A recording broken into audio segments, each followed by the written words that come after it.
Good morning, everyone, and happy Saturday. My name is Callie, and this is a special weekend of clarinets, cats, and coffee. Today, we are going to talk about how to switch effectively from B-flat clarinet to E-flat and/or bass clarinet. Now, for context, this year we've taken a deep dive into the components of what makes a good practice routine. So, the beginning of the year, I shared a detailed list of how to create a good practice routine. Now, I shared a PDF with channel members and patrons, so if you're interested in supporting my channel, you can head over there and get access to that PDF yourself. Over the following few weeks, I shared some insight on how to play long tones for better tone and intonation, tips on finger dexterity, and how to plan out your practice time accordingly. Articulation, during which I actually released my very first etude book featuring etudes that I have played here over the past several years on my channel, so be sure to check it out if you're interested.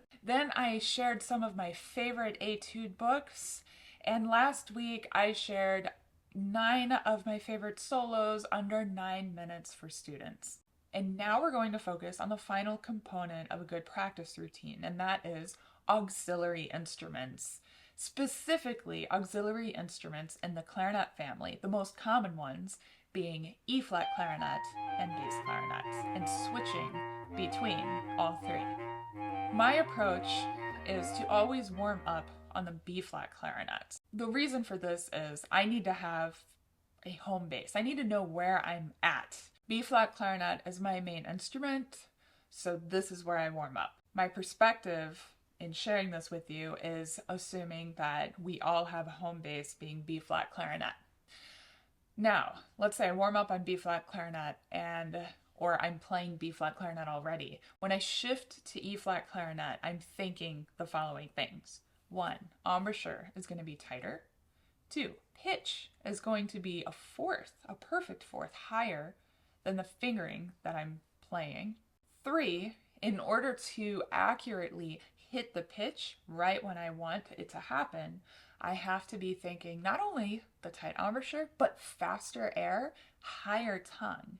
So more like a laser beam. It's kind of like when you're trying to play higher on the B-flat clarinet, we tend to play higher tongue, faster air, all of that wonderful stuff to get a really focused, clean pitch right at the front of the note. So we're taking that and we're transferring it to the E-flat clarinet. Now, if I'm wanting to shift to bass clarinet, either in my practice or even in a rehearsal, I have to shift my gears to be lower and larger, right? Bass clarinet has a much larger mouthpiece than B-flat clarinet. Therefore, everything is going to be a bit more open. And in order to get the resonance and the fullness of sound, it's going to feel a little bit looser in the embouchure. The tongue isn't going to be quite so high. It can be a little bit more relaxed and a bit lower. And I have to shift my ears to expect a pitch that is 1 octave lower than the fingering that I'm doing. So like E-flat clarinet, I have to shift my ears to expect a fourth higher than the fingering. Bass clarinet, it's an octave lower, okay? So if you imagine playing low range on B-flat clarinet, that's very similar to what you're going to have to do in order to get a nice, full, resonant, rich sound right from the start on bass clarinet. So here are a couple of tips for both instruments for some common issues, okay? E-flat clarinet, one of the number 1 most common problems with E-flat is hearing that scoop whenever the articulation happens. So if we refer back to what I just said several moments ago, that simply comes from the expectation of hearing a note that is actually the same fingering on B-flat clarinet than E-flat clarinet. So we're subconsciously preparing our wind and our air for an instrument that is much lower. Predicting the pitch that you're about to play is essential to playing E-flat clarinet, okay? So what you can do is you could actually practice playing different intervals, and you can hum the next note that you're expecting, just so instead of attaching a pitch to the fingering, you're actually listening to intervals that you're playing on the page.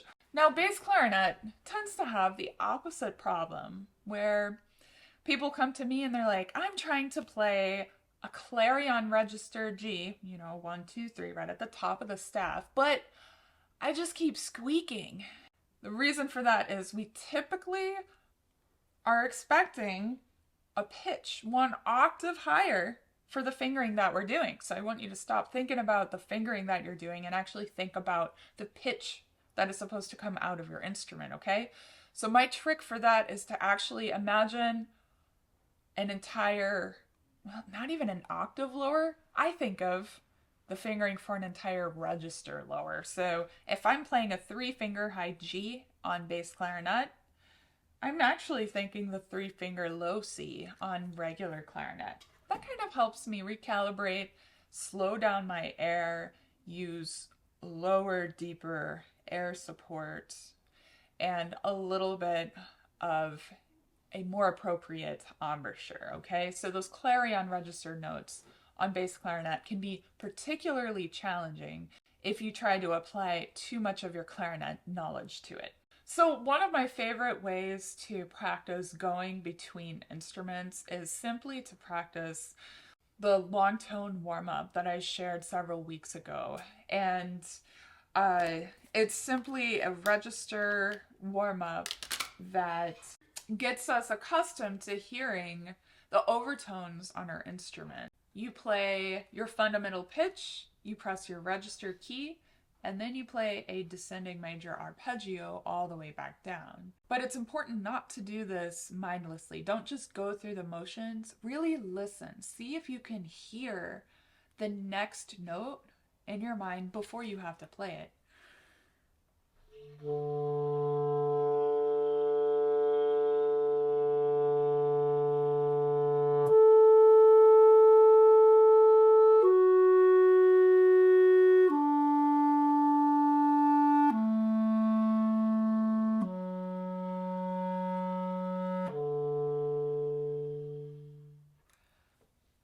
So let's say I want to shift over to my E-flat clarinet.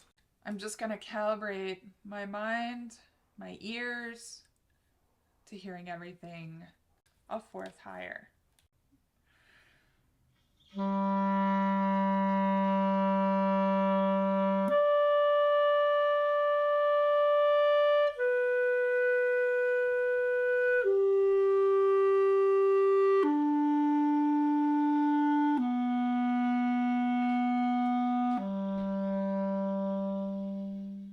And so on, just as I demonstrated several weeks ago in playing the long tone warm-up. So I hope these tips help you guys calibrate your ears for shifting between instruments. It takes some experience to be able to really understand how it feels to play each of these instruments, but these should get you started. Thank you all so much for watching. I hope you have a wonderful weekend, a good week next week, and as always, happy practicing.